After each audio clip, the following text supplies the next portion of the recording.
Hello, it's Melinda from Scrapbookingncraft. How are you all going today? Got a bit of a Halloween project on this video today. I could celebrate Halloween every year, so let's just ignore the fact that we're like a week and a half late for Halloween. So today I'm decorating some paper mache gravestones that I picked up at Kmart last year. To be honest, this project took 12 months. I started this last year and sort of put it on the wayside and didn't get back to it. And found it again and thought, no, I'm going to have to finish it. So using one of my 8x8 stencils, all the products I've used will be linked below. And there will also be a Facebook post up with the products linked as well if you're after any of the particular products. So I'm using texture paste.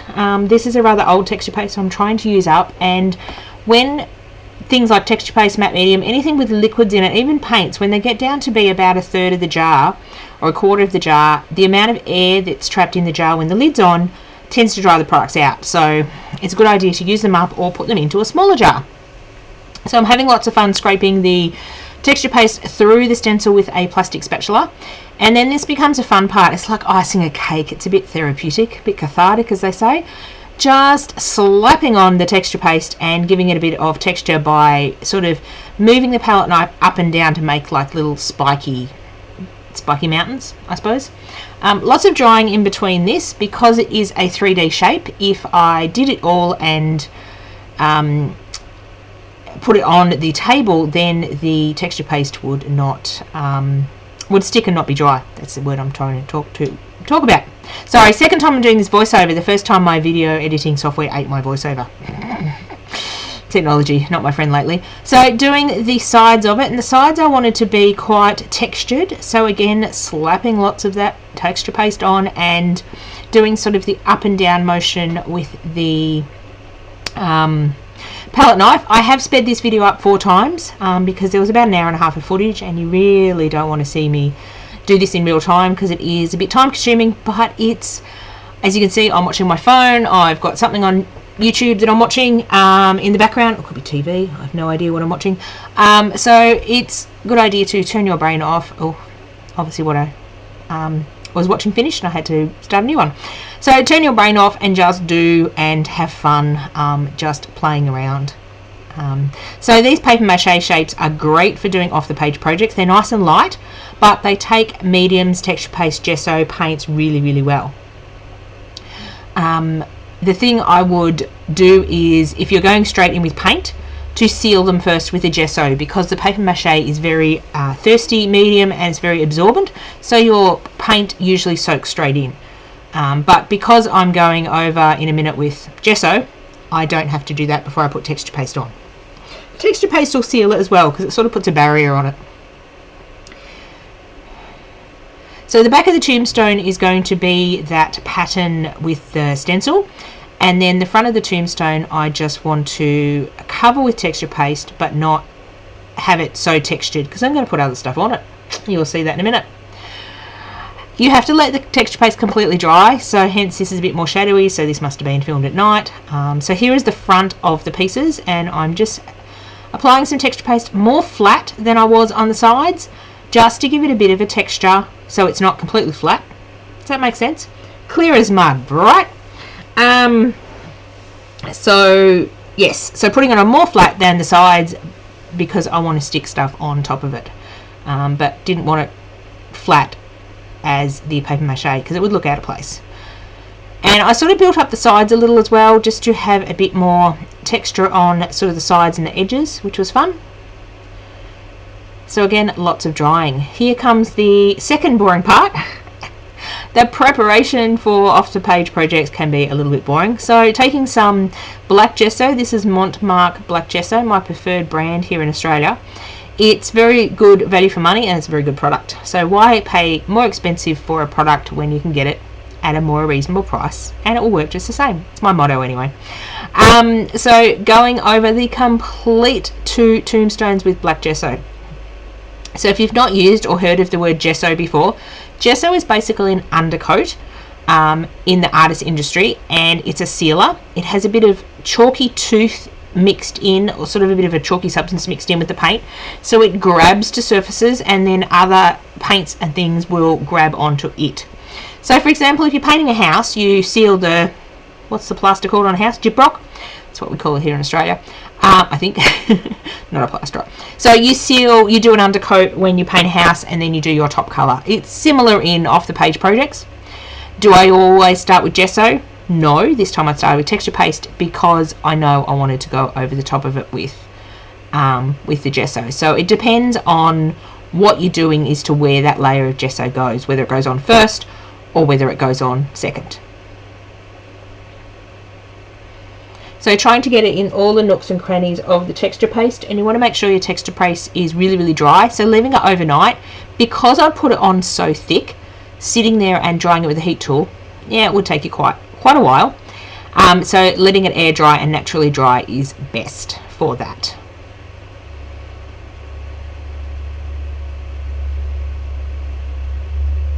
So it does take a bit of time, but again, it's quite good to stick a movie on or stick something on to watch and then just go and paint. I've cut a lot of the drying time out of this, and I should have cut out painting the second tombstone black. The fun bit, the decorations. So all these chipboard pieces are available on the website. Here I'm struggling with some old glue. I'm trying to be good and delve into my stash and use up or throw out some old stuff. This was one of my favourite glues, except for the tip. It's Helmar 450 and it's great for off the page projects, sticks really well, dries really quickly, but the tip tends to volcano at the top. And this particular one I end up throwing out because, again, it was about a third left and it had been left too long and it had got quite thick and just couldn't use it. So I struggle and struggle for a while, and then I go, no, it's not going to work, let's just move on. So I found some more glue. So this is one of my favourite glues, it'll come into shot in a minute, is Prit Gel, but they no longer make it, the company no longer exists. Oh, this was again some old glue I found. This is from my shop that I closed 15 years ago, my retail shop. Oops. But it was sealed in the packet and I was very surprised when I opened it. I thought I'll open it up and give it a go. If it doesn't work, I'll throw it out. It actually works. And the reason I like it is because the glue sits upside down in the cap, so all the glue runs to the bottom, which is fantastic because the 451 wouldn't. It was all stuck down the bottom of the jar, and when you turned upside down you had to wait for it all to go. I don't know. So sticking some cobweb on one side of the tombstone and the crosses on the other, and I've also got some fence here. So a lot of my chipboard products I cut up to put on the designs. Obviously the cobweb border strip come in a strip, and I've just cut off one spiderweb. The fences I've cut off to about 2/3, I believe, or 3/4 of the strip, just to make them suit my project. So the fences are going to be visible both sides, so I decided to pre-gesso them before I stuck them on. The little cobweb and the cross, I will just put some gesso because only one side's going to be seen. I can just put some gesso over the top once I've stuck them on. So just have a bit of a think about if two sides of your chipboard is going to be shown. If not, then just stick it straight on. If two sides are going to be visible, paint it beforehand. It's a lot easier than trying to get your paintbrush in behind something. Trust me, I've been there, done that. If there's a hard way to do something, I've done it. I've been there, definitely. What was I going to say? So now sticking the fences on. Yeah, this was fun and a challenge, and it took a while of thinking. Basically, I wanted to, the chipboard is flexible enough to bend to a certain degree. The gates or the fence works really well because it's quite holy. It's got lots of space between the panels, so it'll bend quite nicely. Other chipboard shapes don't. So gluing it on, the problem I had gluing it on is I was trying to glue it onto the textured surface of the tombstone. If I'd thought ahead, and if I'd known I was going to stick the fences on, I wouldn't have put textured paste right to the bottom. But I didn't know I was going to use fences until after I'd sort of done that. Yeah. A lot of my projects sort of evolve as they come on. I don't have a clear vision of what I'm going to do, but that's the fun part of crafting. So here I'm struggling so much to get the little fences to stick, and trying to dry the glue, and it's just not working because of the textured surface. So new plan is to grab some, this is again another product I'm trying to use up. It's a black texture paste and it's got a bit of gritty sand in it, and I don't like it. It stains everything, stains all my stencils and stuff, so trying to use it up. Actually should have used it for the texture paste for this from the start, but I didn't think of that. So where it's bumpy on the bottom, I'm trying to put this other texture paste to make a more of a flat surface, so then my little fences will stick on. And it worked eventually. We just got there eventually. Sometimes I have these fantastic ideas in my mind and in practicability. Sometimes it doesn't work out so much. Oh, some days I wonder. So just adding some more black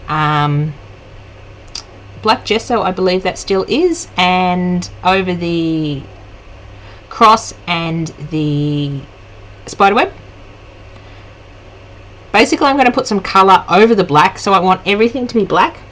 So I fool around with these hinges, and spoiler alert, I don't end up using them. So I paint them black, and my idea was to hinge the two tombstones together at the back with the beautiful hinges. Now these particular hinges aren't on my website yet. They'll be part of my new release in, I'm hoping, December 2023, in about 4 weeks time. Because they are pretty hinges. They just didn't make this project. I just couldn't make them work, but I didn't know they wouldn't work until I painted them black and tried them. So often my projects take on tangents of different things because I think it's going to work.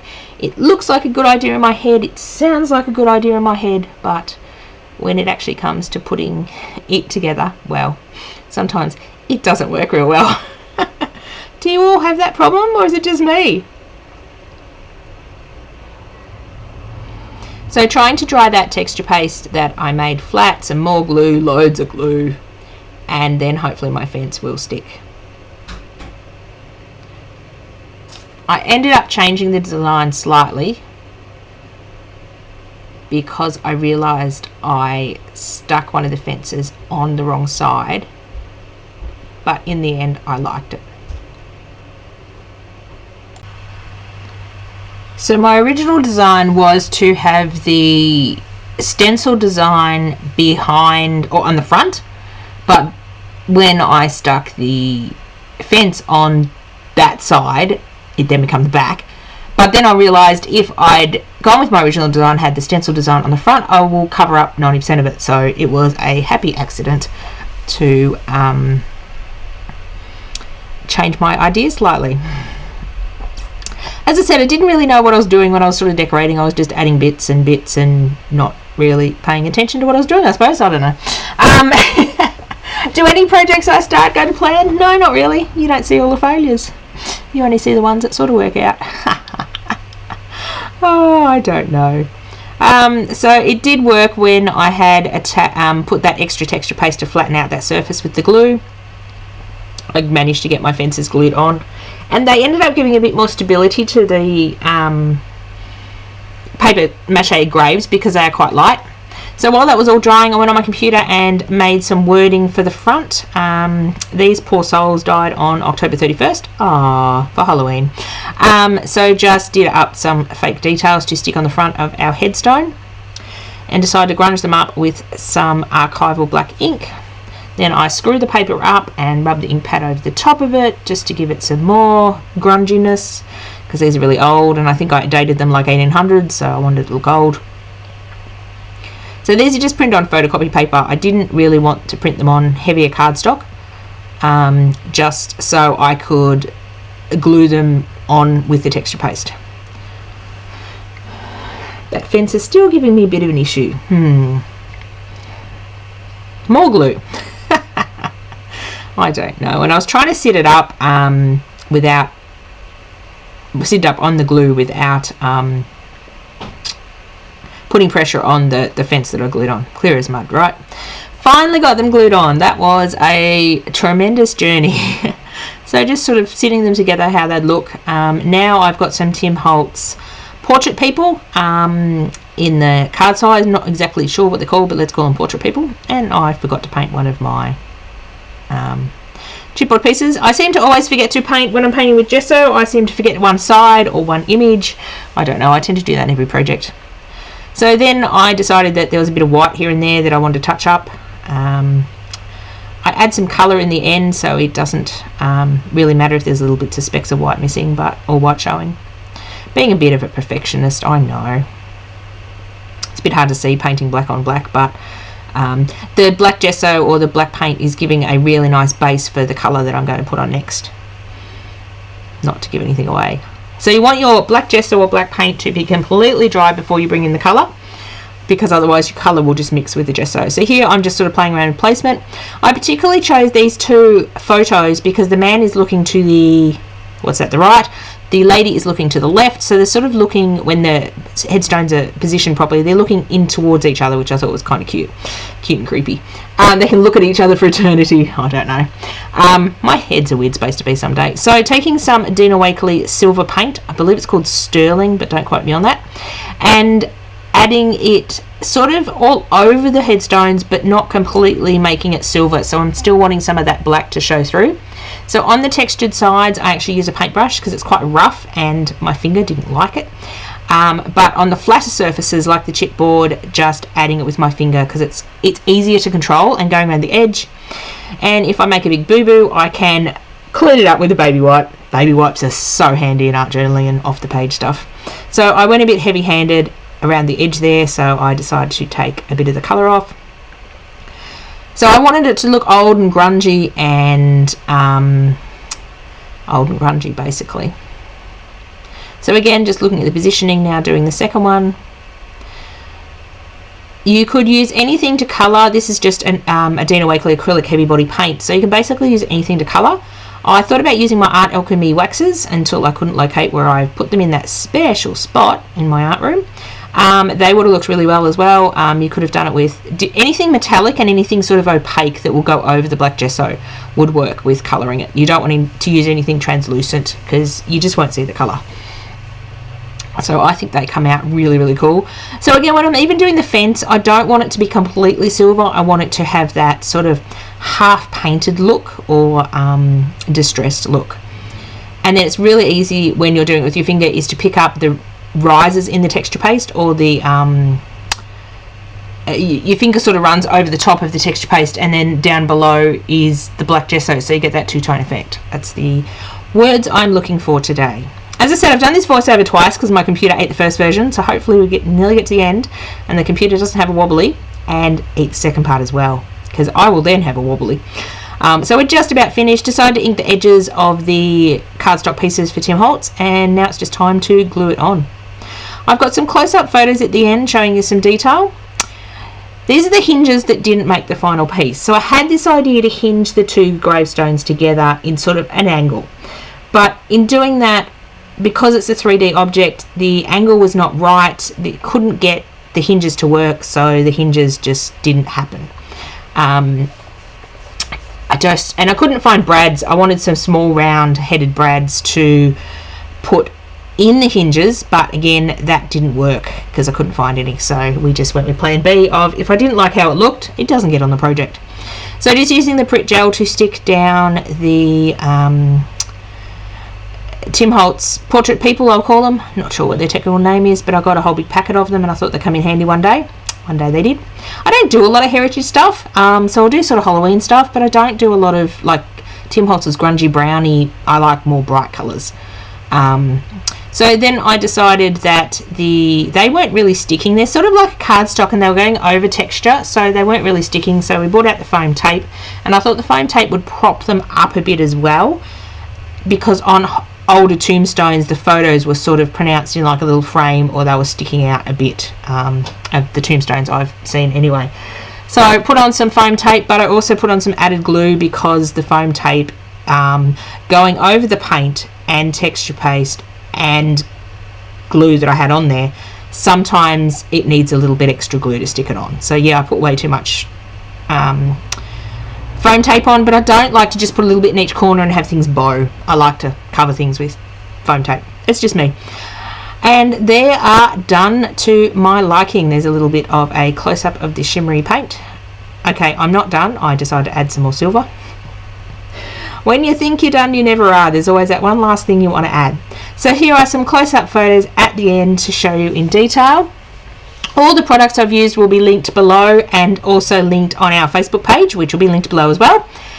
So if you want to recreate something like this or purchase any of the products that I've used from our store, they will be easily found. Thank you very much for watching and have a great day. Bye for now.